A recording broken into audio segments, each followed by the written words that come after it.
กับทักทายสบายดีเด้อพี่น้องทักทายสบายดีพี่น้องอีกรอบจ้า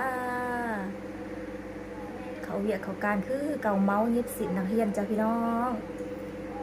เย็บผ้าสิบนักเรียนนี่ออเดอร์รัวๆจ้า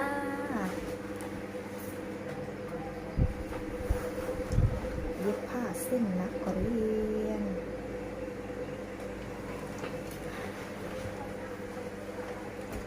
ก็ได้ซื้อขนมแล้วพี่น้อง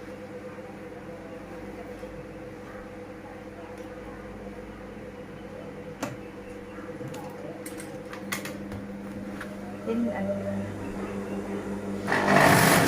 เอามานิดกันนะย้อนเวลาอีกหน่อย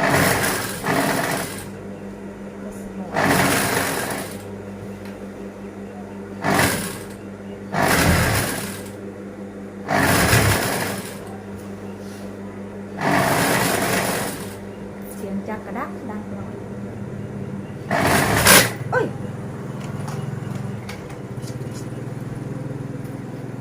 หักจนได้เข็มหักเนาะโอ้ยน้องพอทำตุ๊บ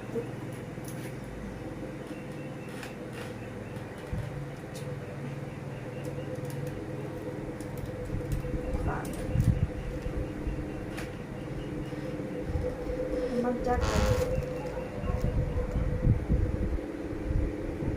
มาบริษัทซื้อดอกบดเลยเนาะหมดแล้วมันจักกับเบิดแล้ว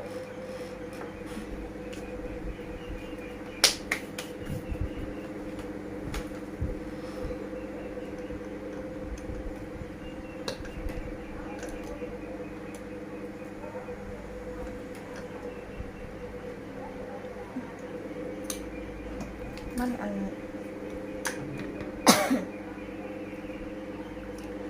หาสิ่งบางพื้นมันแข็งมันกัดสีหักเนาะ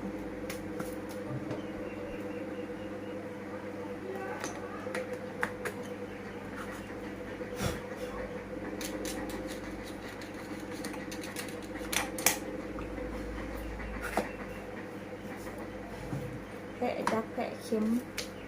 เดี๋ยวว่ามันแข็งถือดูมันอันนั้นมันหักแล้วมันสับเบอร์18สิเบิดอีกแล้วบอซื้อตะไคร้ไก่เนี่ยบอซื้ออยู่สวรรค์นาเขตไก่กับไก่70 กิโลไปเลยเนาะ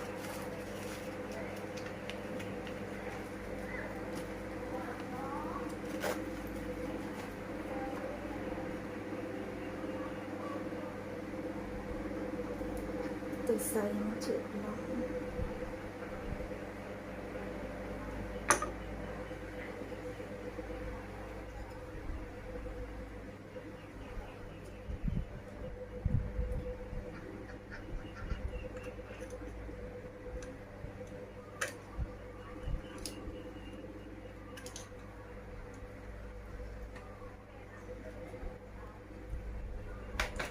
ใส่บะเสริมกะยิบกับบะไปแล้วยิบบอกกินนี่ก็สิเป็นปั๊บ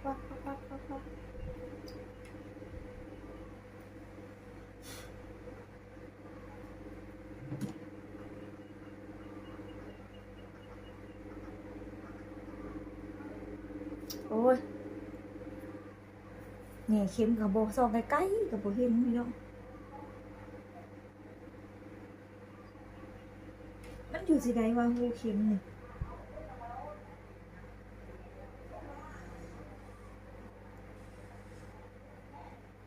หูน้อย น้อยพี่น้อง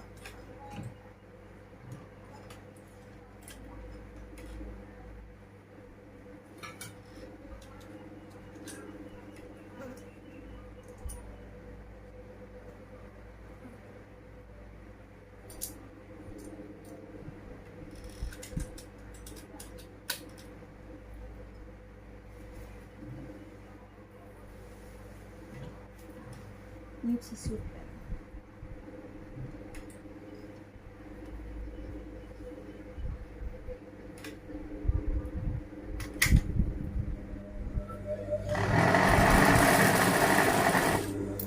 มาได้สิมาฮักปั๊บ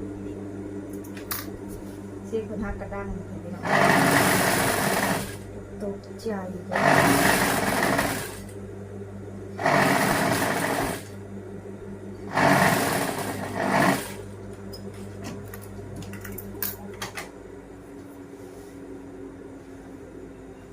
ได้สา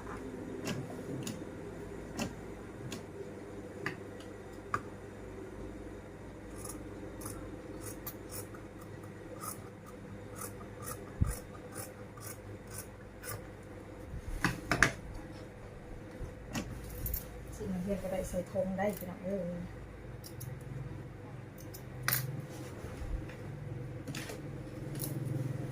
วันนี้ใส่กางเกงที่ว่านุ่งสบายกางเกงขาใหญ่พี่น้องว้าวเอาอันนี้แล้วเขาก็สิมาเสกต่อเลยเราจะต้องเซต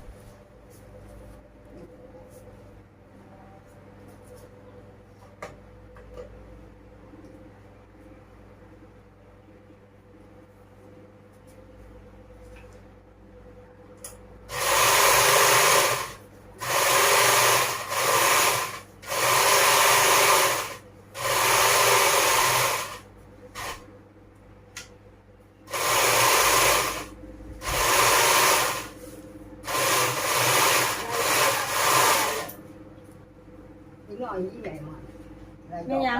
là do con ra con này chắc rồi không đúng rồi mà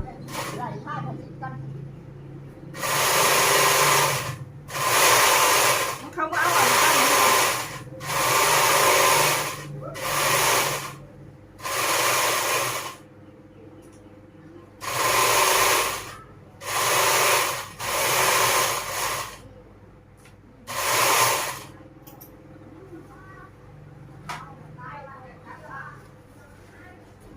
นี่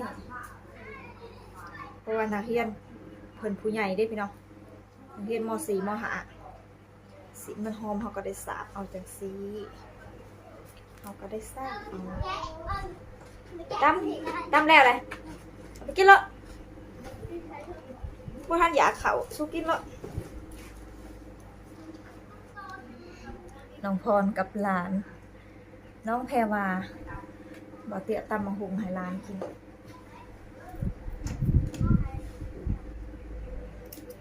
เขาคุ้มให้น้องไม้ตำแต่ว่าน้องไม้บ่มีเวลาพี่น้องเพราะว่าเฮาก็เฮ็ดเวียกแล้วบ่าวตำให้กินว่ะบ่าวก็ตำให้หลานกิน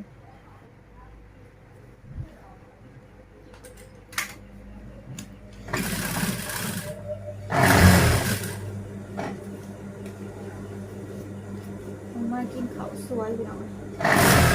เขาเที่ยงกับผู้ใดบ่ายโมง2 โมง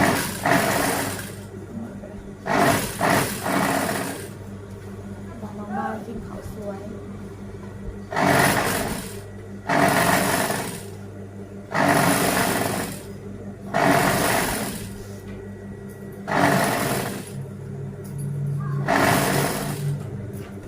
แล้วมีแต่ขาดวัน ตัดข้าวส่งเองเลยนี่เก็บส่งข้าวสารยาวพวก ตัดสันได้ เด้เนี่ยเอา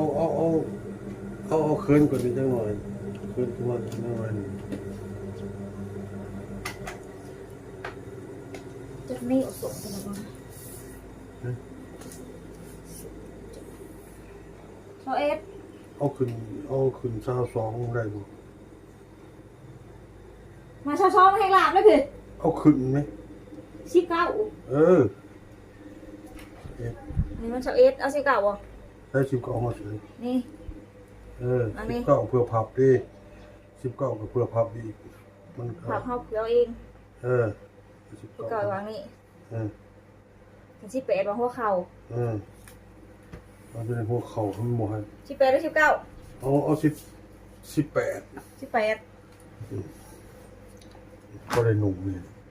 ได้หนุ่มเปลี่ยนกันหาเอาได้ข้าวเดียว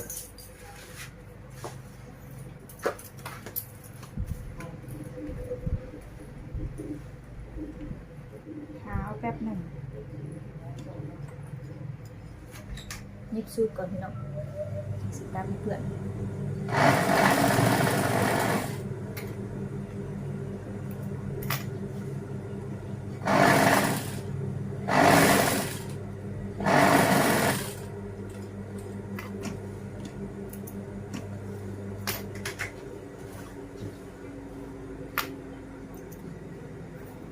ถ้าเอาวันสันพี่น้องจะเป็นเพื่อนพาเอา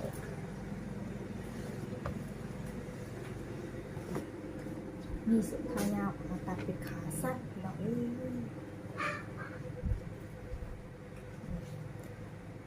ส่วนก่อนจะเป็นว่าเพื่อนผู้ใหญ่ตัดขาสูงโอเคเอาพอกันมาอีกทีนะจ้าพี่น้องตัดขาสูงให้เพื่อนอีกก่อนให้หน้าเพื่อนอีกก่อนมีขายาวแล้วก็ตัดขาสั้นพี่น้องเลยเอาพอกันมาคลิปหน้าจ้า